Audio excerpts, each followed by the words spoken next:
Hello, I'm doing a quick video about how to verify the Meltdown Spectre bug fix patch on your Windows laptop or Windows PC. First of all, you need to launch the Windows PowerShell in the administrator format, and then type in this install/module SpeculationControl. And I already installed it, but for the first timer, you need to just click Y as in yes when it asks for if you want to install. And after you install that,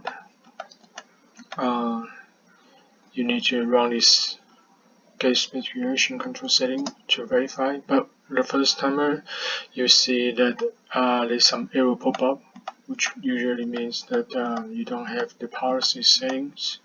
So you try to see the policy first, and then you change the policy.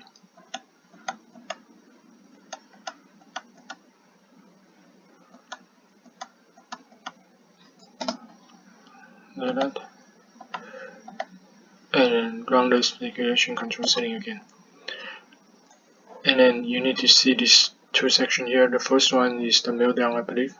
OS3 has to be true in the green, and the second one is, I believe, is a Spectre, and all four has to be true.